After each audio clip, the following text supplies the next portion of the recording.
good morning. ඔයාලා හැමෝටම කොළ පාට පිරුණු, නිල් පාට පිරුණු, හිනාව පිරුණු ලස්සන දවසක් වේවා කියලා මම ප්‍රාර්ථනා කරනවා.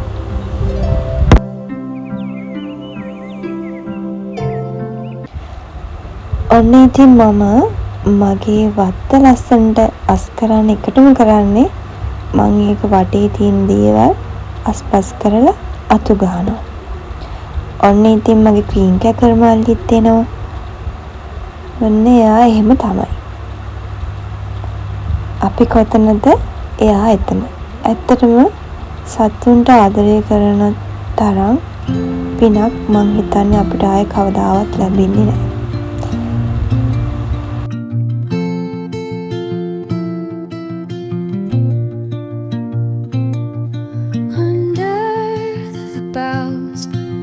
The shadows play, the wind hums songs at the break of day, whispering pines, secrets untold, carrying tales only the forest holds.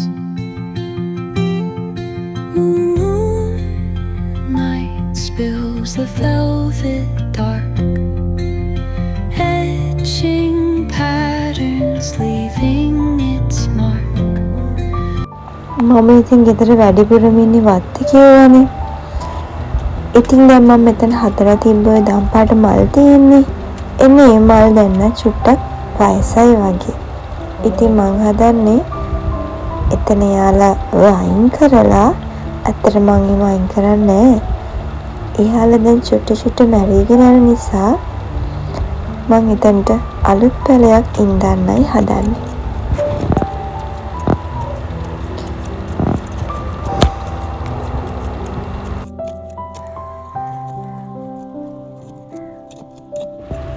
ඇත්තටම මට හිතෙන දෙයක් තමයි අපි ස්වභාව ධර්මයට ලං වුණාම සතුන්ට ආදරය කරන්න ගත්තාම මිනිස්සුන්ට වඩා ඇත්තටම ඒ දේවල් වලට ලැබි වෙන එක ගොඩාක් හොඳයි කියලා අපිට හිතෙනවා.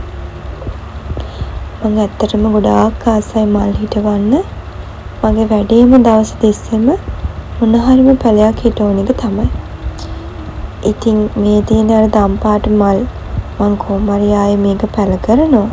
ওই විදිහට මගේ වත්තේ වැඩ ඉවර කරලා මම මේ හදන්නේ උදේට කෑම කන්න.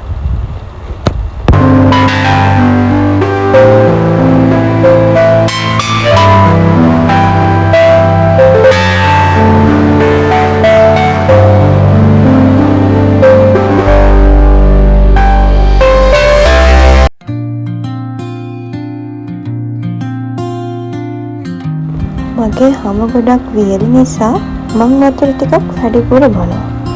ඔයාලා කොච්චර ප්‍රමාණයක් වතුර බොනවද දවසට?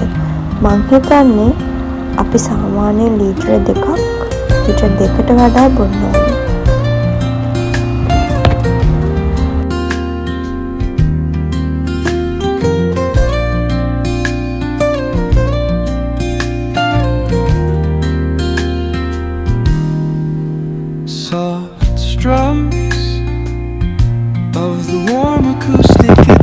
අම්මලා කුස්සිය උයන්න පටන් ගන්න. මං චොට්ටක් යාට උදව් කරලා එන්නම්කෝ.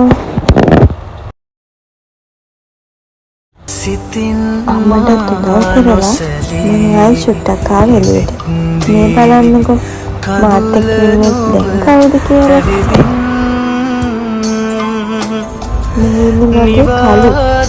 එයා කොහෙන්ද දන්නේ ආවේ? මම එයාට කිව්වා. දැන් අපේ ගෙදර හැම දෙස්සෙම ඔන්න ඉතින් දවල්ට ඇඟ සෝදලා මම මේ පත් කන්නයි ලෑස්ති වෙන්නේ. සාමාන්‍යයෙන් ඔයාලා දවල්ට කන්නේ කීයේද? මම මේ කද්දි නම් එකට විතර ඇති. සාමාන්‍යයෙන් 12 මාට එකට විතරනේ දවල්ට කන්න ඕනේ නේද? මෙන්න මෙහෙමයි ඉතින් මගේ බත් එක. මම හැමදෙස්සෙම කියනවනේ හෙල්දි වෙන්න ඕනේ කියලා. කාලා ඉතින් අතුරුපසත් කනවා. අතුරුපස කකා මම යනවා මගේ අනිත් දඟමල්ලව බලන්න. ඒ තමයි මෙන්න මෙයා. පේනව නේද? හොර ගෙඩිය මම හොරෙන් තමයි වීඩියෝ කරන්නේ. මේ ඉන්නේ ඩෝරා. මම යාව පස්සේ පෙන්නන්නම්කෝ. ඉතින් ඊට පස්සේ මට ආව තෙමු එකෙන් ඕඩර් එකක්. අම්මේ ඉතින් මගේ තියෙන සතුට. ගැණු ළමයි හරි ආසයින ඔය වගේ දේවල් වලට. ඇඳුම් ගන්න. ඒක තමයි යාළගේ ජීවිතේ සතුටුම දේ. මම හිතන විදිහට. से बालिका भवा कीव प्रेम कथा सुना मैं ही तेसरा नोदनी मगे वेला සක වෙන වීඩියෝ එකකින් ඔයාලට කියනකම් මම මේ වීඩියෝ එක මෙතන නවත්තනවා. මායාස් vlog subscribe